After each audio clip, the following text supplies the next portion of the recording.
जो हमारे ब्लॉक के स्कूल हैं उसमें मॉडल स्कूल की स्थापना करना है। हम ऐसी व्यवस्था खड़ा करें, ऑफिसर और मंत्री का बेटा स्वयं सरकार के स्कूल में पढ़ना शुरू कर दे, ऐसी व्यवस्था खड़ा करें। अरे जो व्यक्ति जो परिवार में अपनी बहन का सम्मान नहीं करता हो वो दूसरे को सीख दे रहा है क्या? कि कई सेक्टर हैं जिसमें काम करने की जरूरत और भी है। नीतीश जी भी कहते थे कि जो हमारे ब्लॉक के स्कूल हैं उसमें मॉडल स्कूल की स्थापना करना है। जिला में जो जिला स्कूल होता था उसको पूरी तरह व्यवस्थित करना है और नए जो पूरी संरचना बनेगी उसके साथ साथ जोड़ने का कि हम ऐसी व्यवस्था खड़ा करें। कई लोग आते हैं और कहते हैं कि ऑफिसर के बेटा को पढ़ने के लिए बाध्य कीजिए। मैं बात तो नहीं कर सकता, लेकिन यह व्यवस्था जरूर इस सरकार को खड़ा करना है कि ऑफिसर और मंत्री का बेटा स्वयं सरकार के स्कूल में पढ़ना शुरू कर दे, ऐसी व्यवस्था खड़ा करना है। इसको आगे बढ़ाना है। नीतीश जी ने पूरा इंफ्रास्ट्रक्चर दिया, स्कूल में शिक्षक को पहुंचाया और लगभग 5 लाख शिक्षकों की बहाली की और सबको मुख्य धारा में लाने का काम किया है। इसलिए हम लोग अब लगकर इसको आगे बढ़ाएंगे और पूरी व्यवस्था को खड़ा करेंगे। कई लोग चिंतित हैं कि किसका सम्मान होना चाहिए। अरे जो व्यक्ति जो परिवार में अपनी बहन का सम्मान नहीं करता हो वो दूसरे को सीख दे रहा है क्या?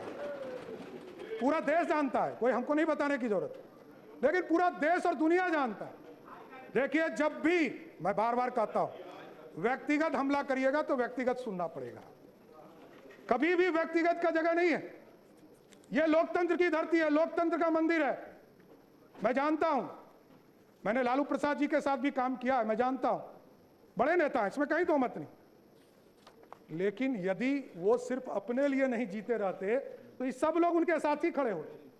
और लालू जी सबसे पहले, ये आपको जानकारी दे देता हूं, सबसे पहले घुटना आरएसएस कार्यालय में ही जाके डाले थे, कोई दूसरे जगह नहीं।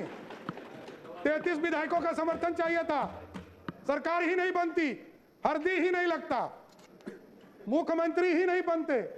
और नीतीश कुमार जी का इसलिए मैंने कहा योगदान है कि नीतीश कुमार जी नहीं होते तो लालू जी नेता ही नहीं बनते, एमएलए एमपी तो बन जाते। विरोधी दल का नेता बनाया और मुख्यमंत्री का उम्मीदवार बना। ये पूरा बिहार जानता है, लेकिन मैं सिर्फ याद दिला रहा हूं बिहार को। इसलिए आज मैं तमाम साथी, लगभग 13 लोगों ने अपनी बातों को रखा है, लेकिन मैं फिर से देश के यशस्वी प्रधानमंत्री नरेंद्र मोदी जी को, बिहार के लोकप्रिय नेता, हम लोगों के नेता नीतीश कुमार जी को, हमारे पार्टी के राष्ट्रीय अध्यक्ष नितिन नवीन जी को और तमाम जो एनडीए के बड़े नेता हैं सबका, और तमाम जो हमारे एनडीए के विधायक हैं, सबने हमको नेता चुना। इसके लिए मैं सबको बधाई देता हूं और मैं कोशिश करूंगा कि जो हमारे विपक्षी पार्टी के साथी हैं उनका भी सम्मान बिहार की जनता के बीच रखूं और लोग काम करते रहे। काम से आपके दिल को पूरा एनडीए जीतने का काम करेगा। बहुत बहुत धन्यवाद। माननीय सदस्यगण।